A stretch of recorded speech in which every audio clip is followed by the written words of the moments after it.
About a month ago, we had a day long here, and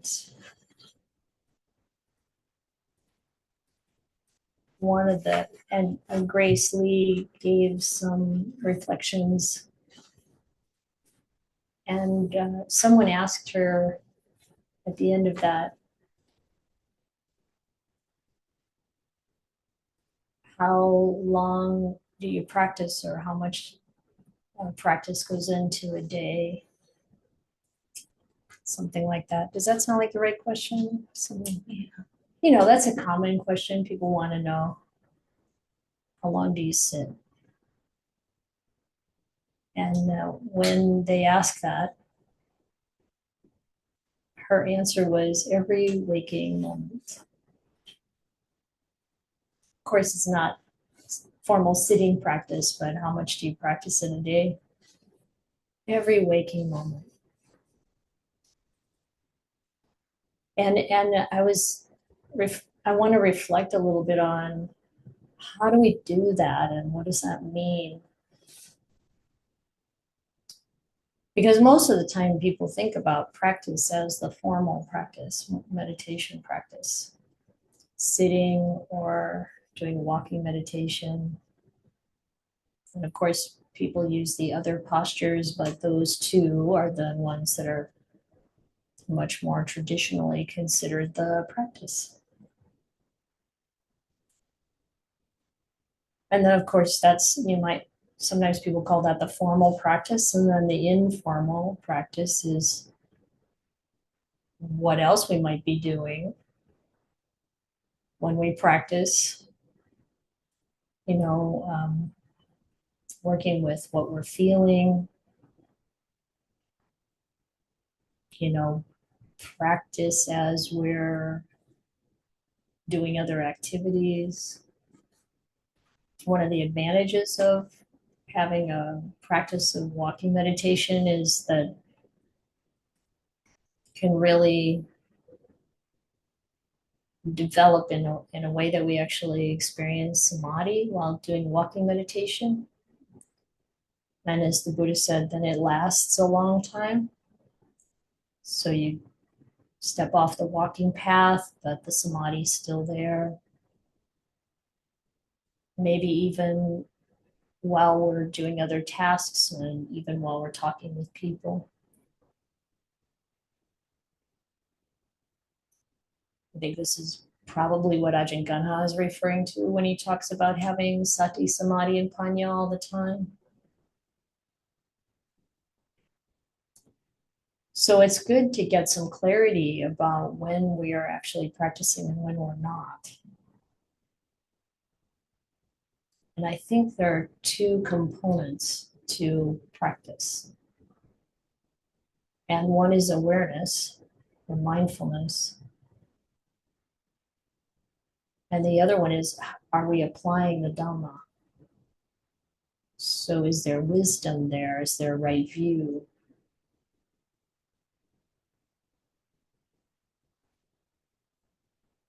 Because a lot of times people indicate that they feel they're practicing or they're talking about Dhamma, but they're not actually talking about Dhamma.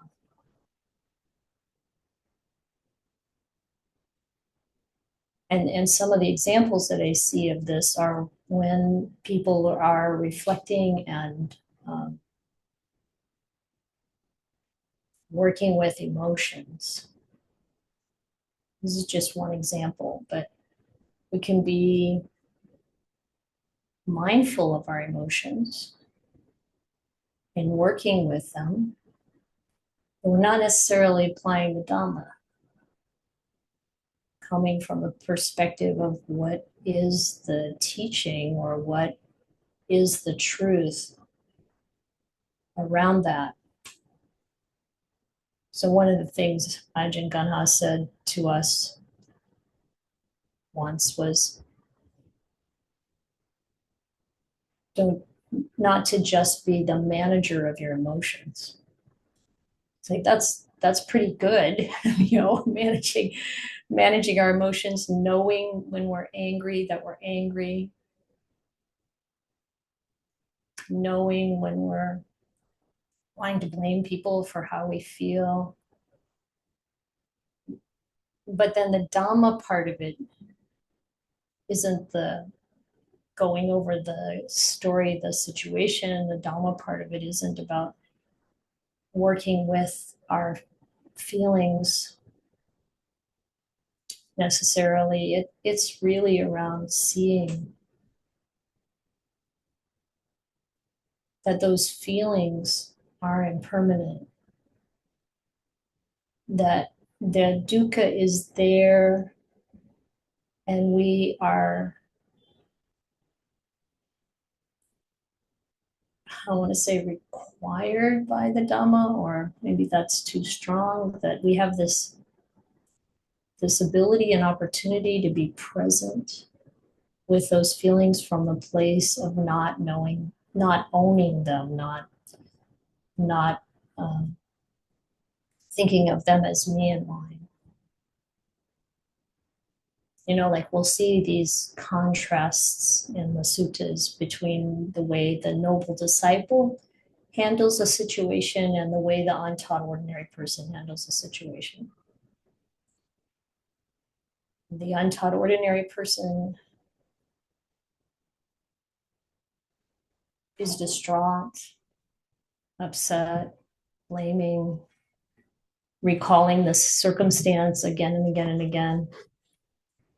Maybe they think they're doing it with mindfulness. Maybe they think, oh, I've practiced so many years. But if we're caught up in it, if we're identifying with it, we're still not applying the Dhamma to that situation. And it's worth noticing that the Buddha wasn't saying that we shouldn't feel these things or have these mental states. Like when we look at the third foundation of mindfulness, where the Buddha says you turn towards the mind, you observe what is the state of the mind. So the noble disciple knows if there's greed there, that there's greed there. You know if there's hatred, you know if there's delusion or confusion, and so on. And then he doesn't say immediately, no, now you need to get rid of that. That's not how it goes. That's not how it works. What doesn't work about it, what doesn't work is that we don't resolve the problem by repressing or ignoring or indulging. And what does it mean to indulge in those mental states? It means that we keep, repeating to ourselves, this person did this to me or said this to me. We keep going over the situation of how unfair things are, that kind of thing. So the Buddha says it's about knowing. You bring that mindfulness to the mental state. You identify, yes, this is anger, this is resentment, this is excitement, this is a kind of ungrounded, ecstatic, pleasant feeling, whatever it is. And then applying the Dhamma to it. Is it permanent? Is it suffering? Is it self? And by doing that, we step away from it. We're observing it. We're not caught up in it. So this is the way of practicing. We can practice like this every waking moment.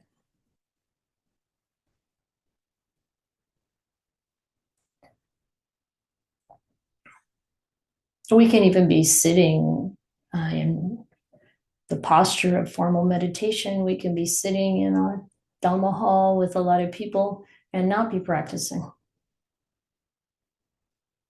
it's really something we know inside. Can sit there thinking about, you know, being like on the schedule to be the head cook at Amaravati. It's very hard to sit in meditation and not try to think about how you're going to survive that situation. You know, be able to, you know, what am I gonna make, and you know what's available in the larder. But then if I'm aware that that's what I'm thinking about, and I'm observing the anxiety under that, and I'm present with it, and see the Dhamma in it, see that this is what the mind does, this is its conditioning, this is what it's clinging to, then we're practicing. So we can go from practicing to not practicing, or from not practicing to practicing in a blink of an eye. It's a really, really quick moment. I think it's worth thinking about how we can practice in different circumstances. How do you practice while you're driving? Can we be aware of all the things we need to be aware of? What is happening on the road? What are other people doing? What other cars are doing? How fast you're going? All of those things that we pay attention to. Maybe also paying attention to a conversation that's happening in the car. And can we be aware of our own mental states? Be aware of our own speech, applying the Dhamma, what's in alignment with Dhamma and what isn't. I mean, I've talked many times about, you know, being aware of my in and out breathing, even while doing something like driving, and then being aware of what the effect is. Am I more present, or am I checking out from the things that I really better pay attention to if we want to be safe? And just really being present and aware. You know, what kind of practice can we do while we're listening to someone? Maybe listening to someone give us some news we don't want, or some feedback, or something like that. Being present and aware with what we're feeling internally and what we see and observe happening in the other person. And seeing the Dhamma nature of it. We can observe our own clinging, our own conditioning, our own patterns, and we can observe what's happening for them. And I think there's a real, when we do this in a way that's sincere, there's a lot of humility in it. When the ego is strong, we don't even want to look at what we're actually thinking and feeling. When we want something, you know, we're craving something out of the situation, we may not be able to really be present with what's actually happening. As soon as we step back enough to notice that we're wanting something out of the situation, then we're practicing again.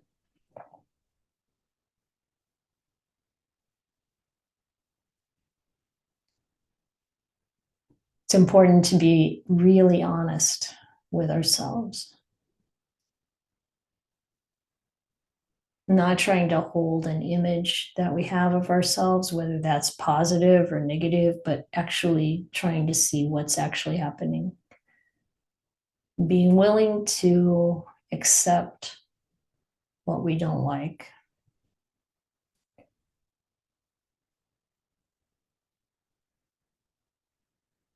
If we're still caught up in what we like and what we don't like, and we're identifying with these things, we're not practicing. And as soon as we're aware that we're doing that, again, there's this feeling, this humility that comes with it, and relief too, to really be willing to be with really what's happening in ourselves, in our whatever circumstance we're in.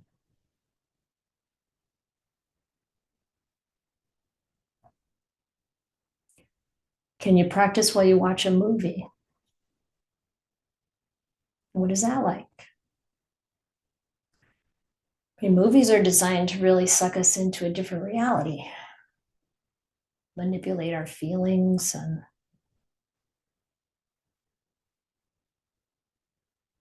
and so can we practice with that? What does that mean? Having the mindfulness of what's happening with our feelings, with, in this situation of this kind of sense impression. I've heard that when they do these studies of what's happening in the brain, that when we see certain things, the brain does the same thing as if we're actually experiencing it ourselves. That's pretty interesting. We have maybe the same kind of reaction in our system, chemicals being released, and maybe we see something scary and it's like we're in the situation. But if we're practicing, we're stepping back and we're watching this happen in ourselves. And what's the point? Well, we want to actually know the true nature of reality and not live wrapped up in our sense input, what's coming through our sense faculties and what we see happening around us, but to really live solid in the Dhamma. And from that position, our responses are different, more kind, more compassionate, more truthful, more honest, less defensive.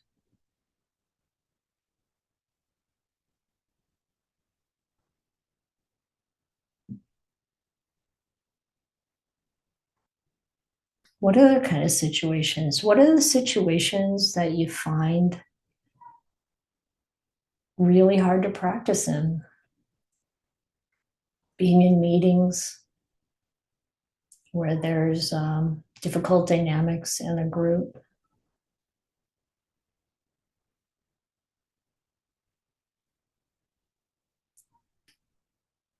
It can be really helpful to be watching our breath, grounding ourselves, filling ourselves with a sense of metta, things like that. Can walk out of a meeting like that very calm. But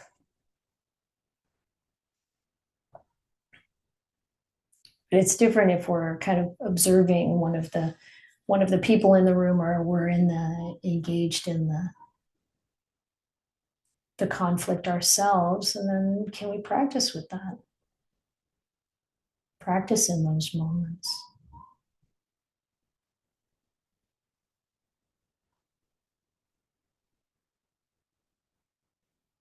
And then there's the whole layer of seeing, which I already alluded to, but that layer of seeing this conventional world as it is, impermanent.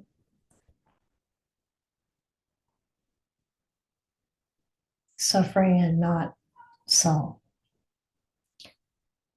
Seeing everything in this conventional world as sankharas, which all have those same three characteristics. Because we can get very caught up in, we can get caught up in a movie, we can get caught up in the drama with the neighbors, we can get caught up in the news, we can get caught up in so many things, and all these stories that we keep coming back to, even the dialogue with a friend. And if we're really practicing with it, there's a whole different sense about it that really carries some compassion and kindness and wisdom. Seeing sankharas.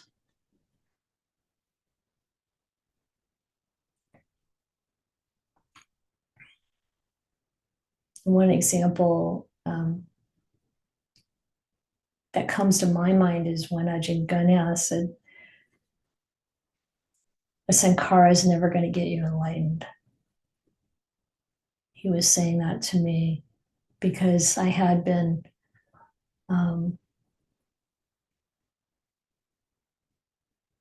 experimenting with nimittas.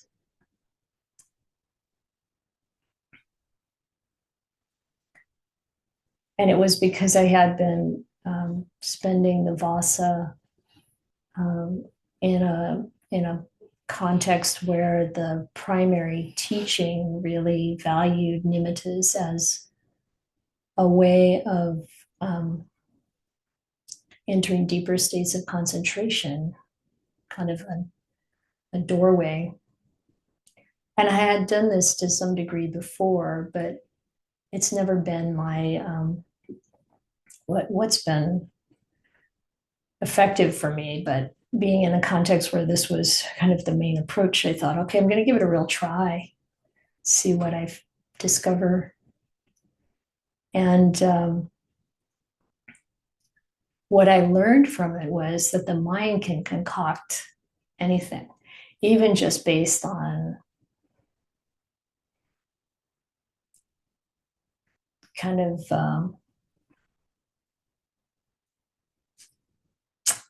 intentions, simple kind of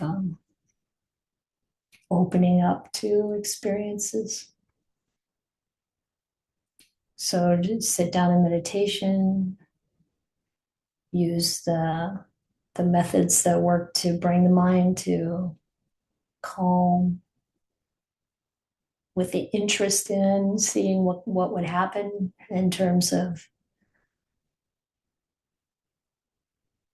images or impressions or even sound. And then exploring that, being interested in it.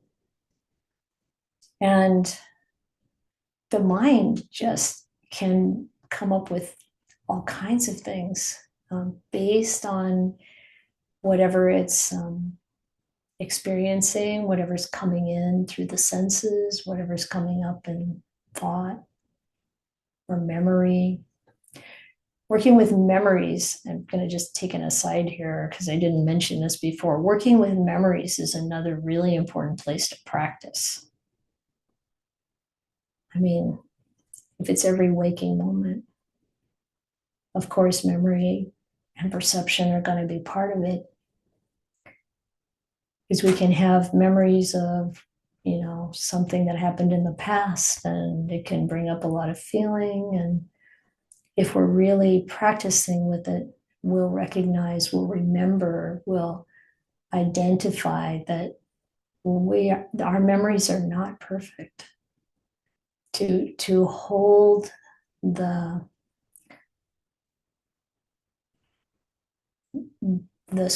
important qualities of unreliability of memory as something we understand and accept. And to recognize that going over that again is really brings so much dukkha with it, and delusion. So it's a similar thing with these images that can come up in meditation. We can get caught up in them. And there's a passage, I've been listening to the biography of Ajahn Jia Chundo, the gold wrapped in rags. And there's a passage in there about how when he was experiencing a lot of nimittas, and he was living with Ajahn Mun and training with Ajahn Mun, and he wanted to know, just like I did after all these experiences, asking, is there any value in this? And of course, Ajahn Ganha, I didn't even ask him. He's so psychic. He just started talking about it.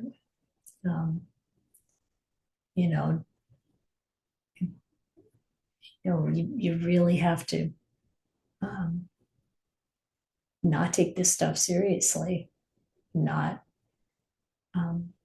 get lost in that.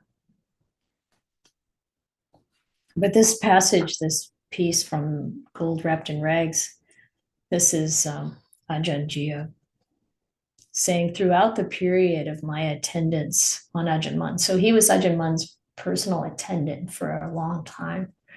Can you imagine? Very amazing opportunity for anyone. He said, my meditation continued to progress smoothly under his practical guidance.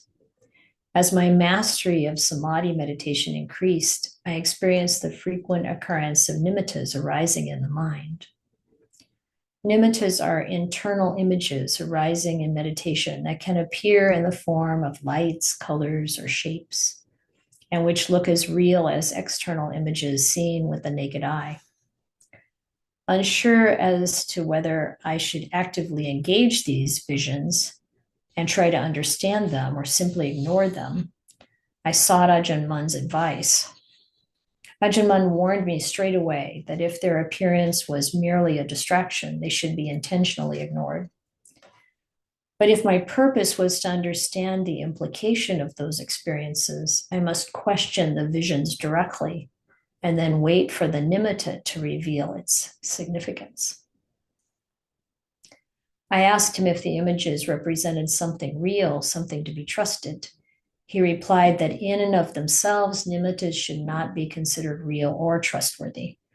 But with caution, they can be used by skilled meditators as tools for investigating with wisdom. I've got more to read here, but I'm thinking, you might be thinking, hey, that never happens to me. Why should I care? Well, one reason to kind of pay attention to this is that we do the same thing with reality around us. So whether images come up in your meditation or not, doesn't matter. But when we see the images around us in the world, we take them seriously. We see them as trustworthy, but they're not. So there's one way to look at this and practice with it. And while I've paused in the reading here, I'll just say that I have an example from my own experience of a nimitta that was helpful, that I could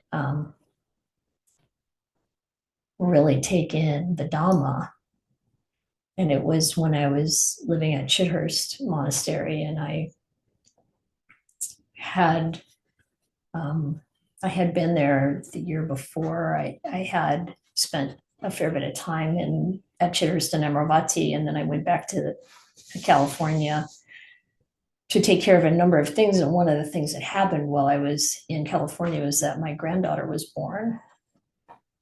And I stayed with my daughter's family for 6 weeks to help with the new baby. And then I left to go back to England to join the community and train for whatever, ever many years or time it would be. And so it was very difficult to leave the family at that point. And my daughter would send me photos of the baby. And I was at Chithurst, and one Sunday I picked up the mail for me, and there was a pack of photos, and I'm looking at the photos, and then I go off to meditation in the Dhamma hall, and one of the nuns was leading a guided meditation. It was very beautiful, sitting there in this kind of peaceful, blissful state, and suddenly this image appears of my granddaughter laying there, little baby. And I've told some of you this before, sorry if you have to hear it again, but there's this baby, and then one of her eyes is missing, and it's a bloody socket. And then I see her area where her heart is was a big hole, big bloody hole. And it was so shocking that I felt like I wanted to just jump up and run out of the Dhamma hall and call my daughter and make sure everything was okay. So I'm sitting with all this feeling, because there's something about seeing an image that can have such an impact, and all the thoughts that come with it, and then the practice with it is knowing that this is the mind, and the Dhamma reminding me, this too is impermanent. Don't get attached. Don't get lost in the impression of this separate individual. And you might think, well, that kind of reflection, that kind of thinking, isn't that going to create a distance or a coldness or some kind of indifference? But properly done, it doesn't. It brings more compassion. In some way, more respect for life in a way that's actually realistic. So anyway, that was a helpful nimitta. So he goes on here. The visions that appeared when my mind attained a state of calm and concentration were usually related to some form of bodily experience. For instance, on one occasion, I sat facing a bottomless abyss opening below me. Now, this is Ajahn, of course. I want to make sure you know that. Suddenly, my body tilted and started falling headfirst into the dark, yawning chasm. As I hurtled downward towards certain death, I steeled myself for the final impact and prepared to part from my physical body. Then, following a few moments in free fall, the vision vanished as suddenly as it had appeared. On another occasion, the trunk of my body expanded to such an enormous size, as wide as a gigantic water tank, that it felt like my body would burst, scattering body parts in all directions. This is one of the effects that can happen with piti and concentration in samadhi. You can have the sense of your body parts being really big. And experiencing many similar nimittas, I again expressed my concerns to Ajahn and asked for advice on how to investigate them. He said that although such visions appeared to be in front of my field of vision, which caused me to look at them, they were in fact created inside my mind, and their visual manifestation was merely an illusion. He instructed me to redirect the focus of my awareness inside, to engage images of the body at their source. Then use that sharp inner focus to investigate the images of the body created by the mind. With that said, Ajahn urged me to not chase after nimittas arising in my meditation. Images perceived in meditation were merely mental phenomena, so just sankhara. Sankharas are never going to get you enlightened, said Ajahn. They were merely mental phenomena that had no inherent power of their own. They were no more special than images seen with open eyes. Although they weren't solid like tangible material objects, they were still seen as separate from the awareness that knew them. So that's key. So when we're practicing, there's a separation from the awareness that knows what we're seeing, hearing, tasting, smelling, touching, thinking. He insisted that I determine to reverse the direction of my focus, halting the outward flow of awareness and turning it inward to connect with the source of awareness itself. He cautioned that all nimitta visions are unreal and unreliable. Trusting them can destabilize the meditator's mind, threaten its equilibrium, and endanger its sanity. At the very least, they distract from the primary purpose of the Buddha's teachings. The only safe way to deal with them is to bring the images inside and investigate them there. So, like I said, maybe you've not experienced that. Maybe you never will. It doesn't make any difference. What we experience all the time in our kind of waking moments is this world. And the Buddhist advice is to really just see what's there and not add to it. So you probably heard about this sutta. It's in the Udana, the heartfelt sayings and the minor discourses about the bahia of the bark cloth. This is a practitioner who was in the practice of wearing bark cloth, who's a mendicant. He as the story goes, he had this thought in his meditation that he was one who was enlightened or on the path to enlightenment. When there was a deva, it says in the sutta that this deva was Bahia's relative in the past. And he cared about Bahia and wanted what was good for him. And he approached him and he said, "You're not enlightened and you're not practicing in a way that is going to lead to enlightenment." And Bahia, to his credit, said, "Okay, where can I find someone who's enlightened?" And the deity told him about the Buddha. And Bahia was in southern India, and he had to walk to northeastern India to find the Buddha.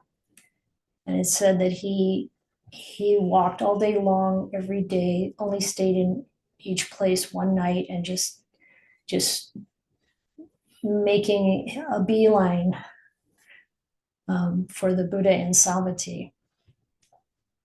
And when he arrives, he sees some monks and he asks them right away where the Buddha is. And they say, well, he's gone into town for collect alms. And so Bahia just lickety split heads off to find him. And when he sees him, this is a part you probably have heard before. When he finds the Buddha, he asks for a teaching. And the Buddha says, "It's not the right time. I'm here among the houses and walking for alms." And then Bahia asks him again. And the Buddha says again, "This is not the right time." And Bahia says, so for a third time, Bahia says, "But you never know, sir, when life is at risk, either the Buddha's or my own. Let the Blessed One teach me the Dhamma. Let the Holy One teach me the Dhamma. That would be for my lasting welfare and happiness." And then the Buddha says, "Well, in that case, Bahia, so if you're going to talk about, okay, we might not make it through alms round, okay, I'll give you the teaching." He says, "You should train like this." And this is like, thus should you train. I'll just like on New Year's Day, we're going to have a day long where, we have this thing we do at KBV where we have a lot of the slips of paper about these when the Buddha says you should train like this. And then we pick one for you if you're online, or if you're come in person, you pick it yourself, and that's your instruction from the Buddha for the year. But so Bahia got the Buddha's direct advice. And this is exactly what we need to do when we practice every waking moment. It said, train like this. And the scene will be merely the scene. So whatever our eyes are taking in, we just see it for what it actually is. Don't add anything to it. Not our memories, not our likes and dislikes. Okay, that stuff's going to come up, but we see that for what it is. And the heard will be merely the heard, and the thought will be merely the thought. Oh, I'm having this memory of, and that feeling, oh yeah, that familiar feeling of dislike or disdain or distrust or joy or comfort or happiness or whatever it is. You see it for what it is. The known will be merely the known. That's how you should train. And when you've trained in this way, you won't be by that.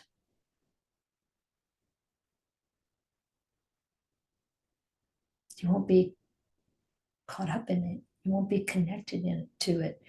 When you're not by that, you won't be in that. You won't be lost in it. When you're not in that, you won't be in this life or the next or between the two. Just this is the end of suffering.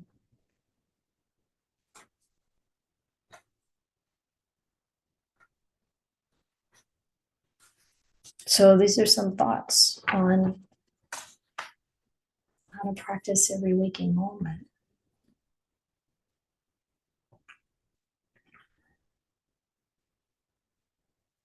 And there's one more part that I think is essential. We have the choice to bring joy into this practice in our waking moments. And I almost say every waking moment, I think so. I would challenge you to try it, regardless of what's happening. Where is the joy? Inherently, the Dhamma is the relief for suffering. The relief from suffering brings peace, brings joy, brings happiness.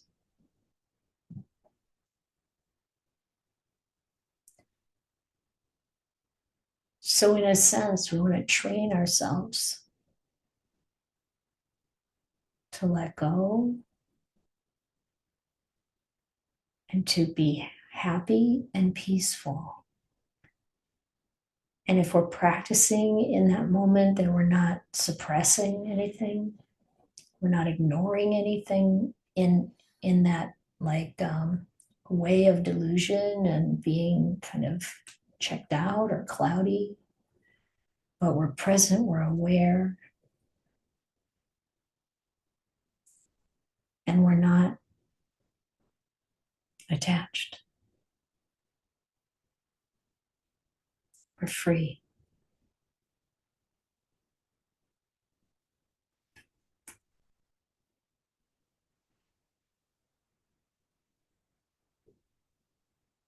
So let's take some time to meditate.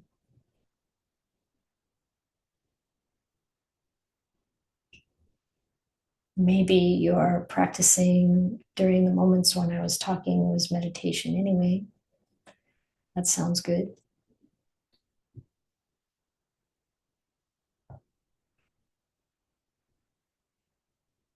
But if you're comfortable, or if you're not comfortable, find a comfortable position.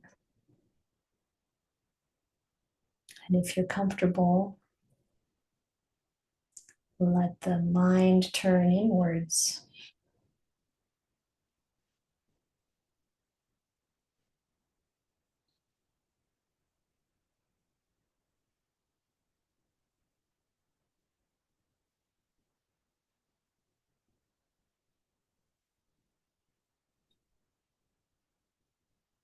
Noticing the state of the body.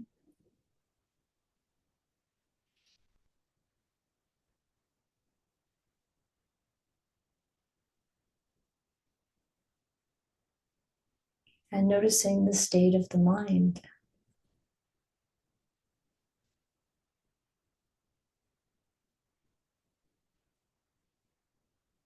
And in that mental state, there are these emotions.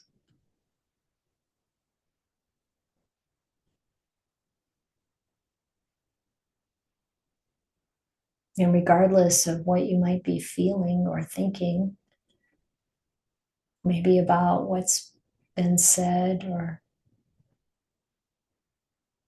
how that's landed, and like it or not, believe it or not, or trust it or not, whatever it connects to, whatever it brings up. This is an opportunity for practice.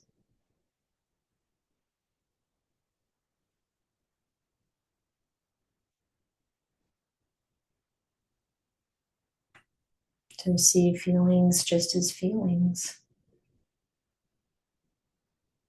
thoughts just as thoughts.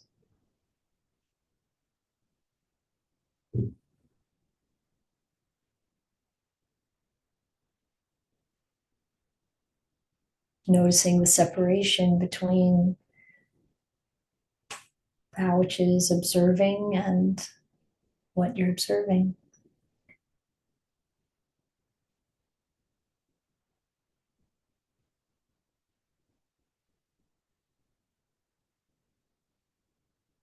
Not letting the thinking mind come to conclusions, but allowing the thinking mind to also be observed, aware of what's being thought.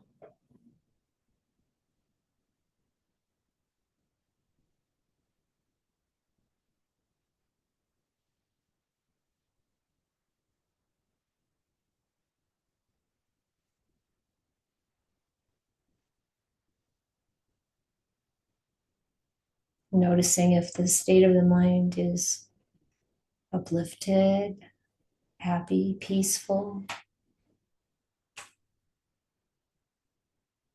or if there is a down pulling kind of tone.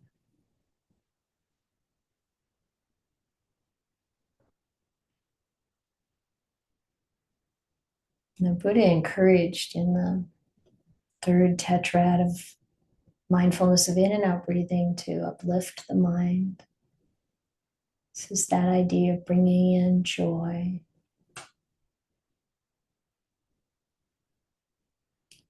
through something that matters, like our reflection on the blessings in our life, reflection on the Buddha, the Dhamma, the awakened Sangha,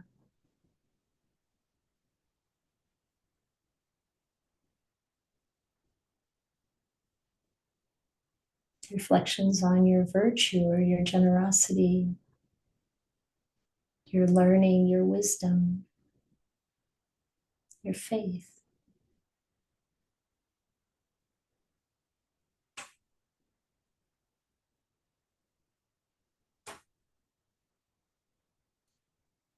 Your brutal honesty,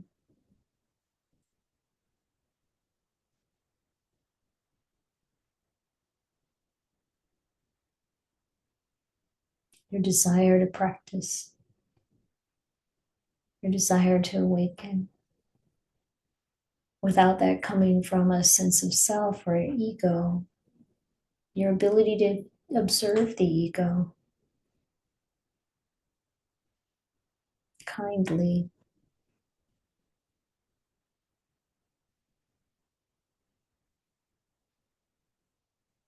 and to see how language fails to express this in a clean way, even to say your ability to observe the ego. It's not your ability, actually, it's the way it is. We have this awareness. Mindfulness isn't personal. It's not my mindfulness.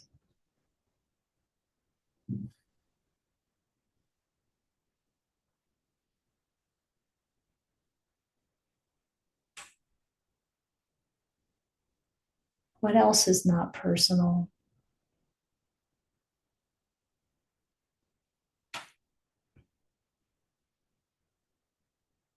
The Dhamma is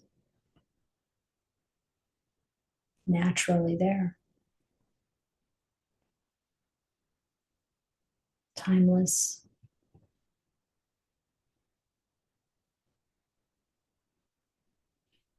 inviting our investigation,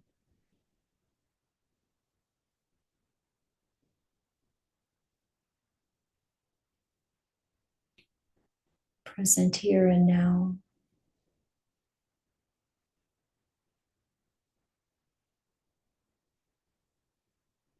We see for ourselves.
So notice what's happening right now in this moment in your meditation, your mind, your body. If the mind gets caught up in fantasies or distractions, that's a moment of not practicing. But if the mindfulness is there, seeing, knowing, observing, and applying the Dhamma to that tendency to go off and follow a train of thought, then you're practicing. So Ajahn Chah said, moment of mindfulness is a moment of being crazy. This is happening moment by moment in your own being, in your own experience, in your own sphere of influence. You can choose, you can train yourself without being overly critical or judgmental, without being harsh at all, observing and guiding the mind, developing in the training. Doesn't matter if we're lay or monastic, we can waste our time or we can make it a productive, beautiful, freeing opportunity.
We have a little bit of time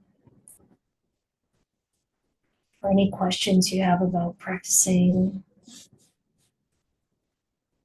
in every waking moment.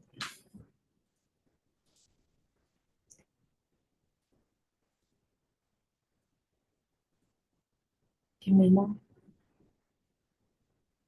Thank you, Ayya, for this talk. And the last part of the talk, I was thinking about nibbida, and I guess the question would be like how to practice towards nibbida in a positive way, not in a pessimistic way, or because it can lean towards that Yeah, direction, probably. yeah. I had a lot of experience with this during that time when I was practicing with nimittas. Because wherever I would direct my mind, the nimittas would come that were um, conditioned by that. And I directed my mind towards nimitta for a while, and I would walk in the forest, and I would see you know, the carnage, the whole group of ants attacking this beetle, or the violence in nature. Um, so directing my mind in that way um, to let go of the attachment to the conventional world. And you're right, it can go in that sort of dark direction if we tend in that way, if we kind of um, encourage the mind in that way. So I think and another example of it is body contemplation. You know, the forest tradition really encourages all this, asubha practice, and to really see the body for what it is. And it's important to monitor the mind, you know, because when we have insight into the nature of reality, joy comes with it. The more we actually see the truth, the lighter we become, the more joyful we become. And it's quite counterintuitive, you know, to really see um, the impermanent, unreliable nature of everything, and then have this upsurge of joy. So I think that what we need to do is to balance our mind. So when we notice that it's becoming, if it starts to become depressive, you turn away from, like put the Suba practice on hold, and bring in the Brahma Viharas, and bring in the joy of the Dhamma.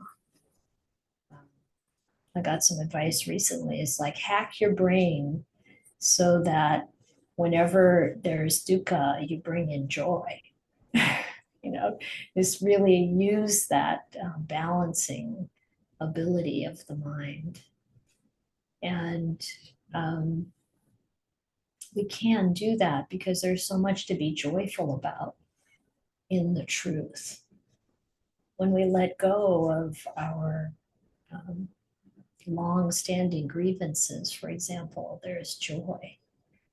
And so I think the point that the Buddha makes so frequently about how we cultivate the practice so that we come to samadhi with all these different kinds of joy, pramoja and piti and sukha and pasadi, and you just like, it's joy upon joy upon joy. And and out of samadhi comes the realization of nibbida, seeing things the way they are, seeing the nature of reality.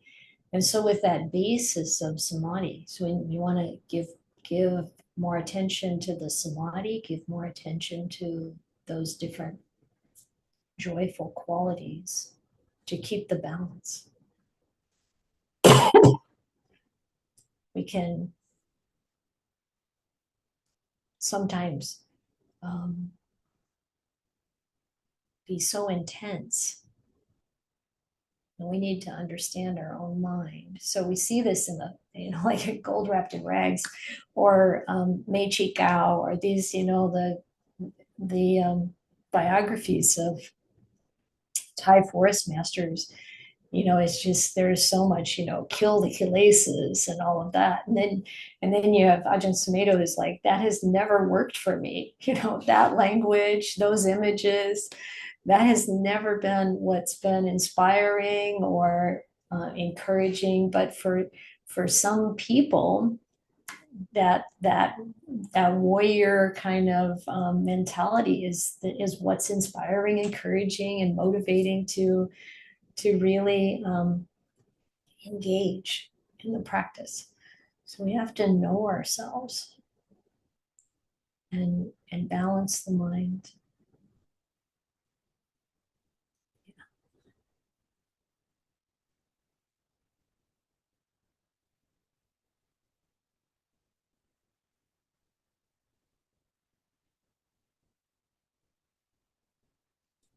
Joni. Good morning. Good morning. I found the talk on the nimittas very helpful, and I had a question.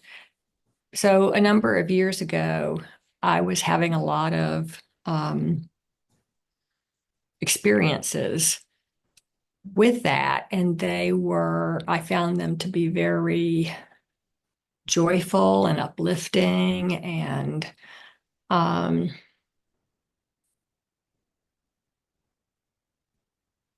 insight felt like a felt sense of insight in terms of the unraveling of permanence and self. And that was felt such a sense of relief and putting down a burden. But then as time went by, I started to feel more and more untethered. And that became frightening. And I ended up moving away from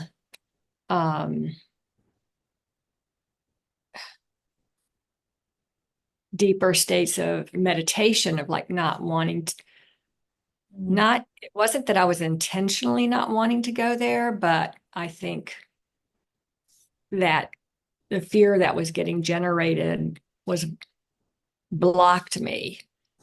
Right. And it still kind of is still there.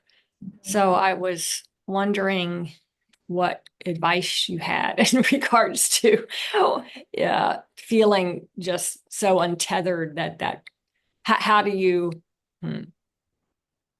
Yeah. it's like I feel like I want to ask, so how do I stay tethered when I but I don't think that's the right question. It is kind of the right question. It's like how to stay grounded. Yes. Sometimes I've experienced people who do a lot of samadhi practice and they seem like they're a little out to lunch. They're kind of, and I think sometimes people view that as a good thing, but I've never seen anybody that has the reputation of being an arahant act like that. They're so clear, they're so grounded, they're so present. And so I think that the samadhi needs to be balanced more with mindfulness. And also with grounding practices like walking meditation, where you're feeling your feet on the ground.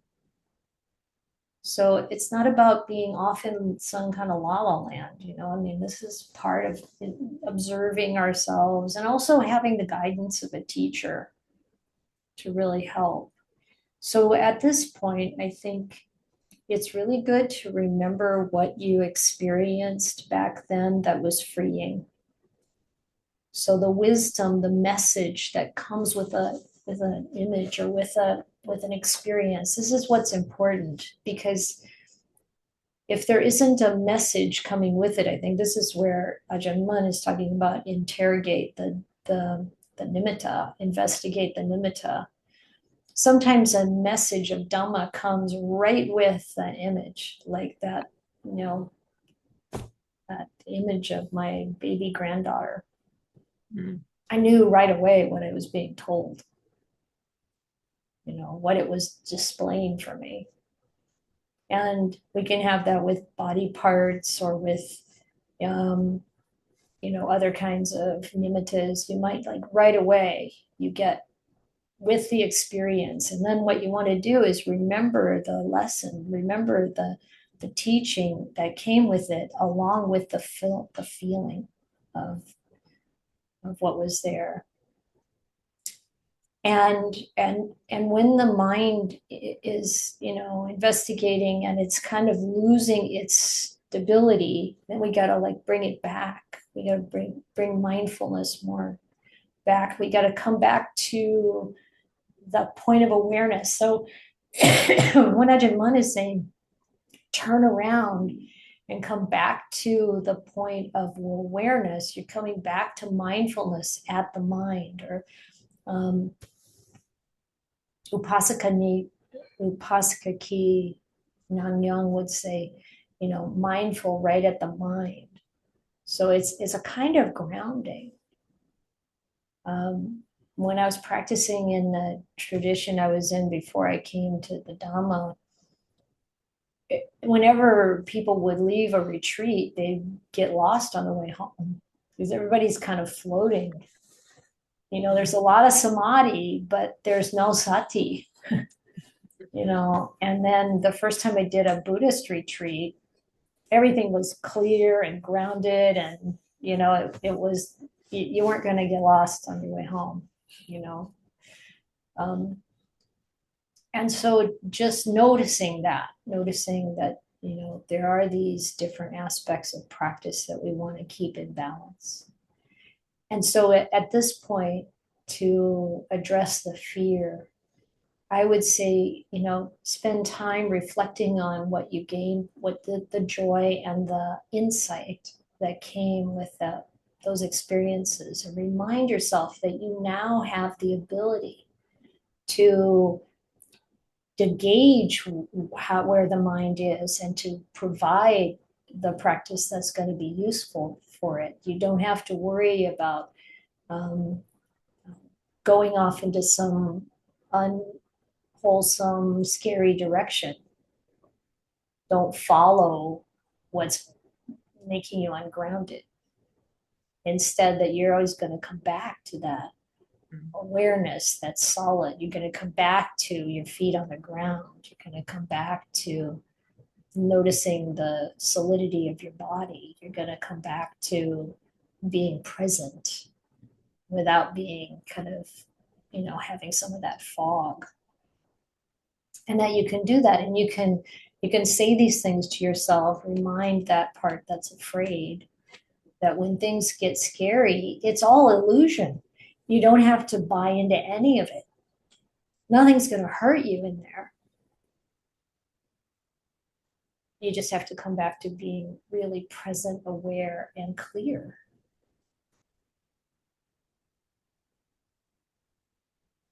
Thank you. That's really helpful, and the talk and the way that you were explaining it, and what Ajahn Gana was saying about that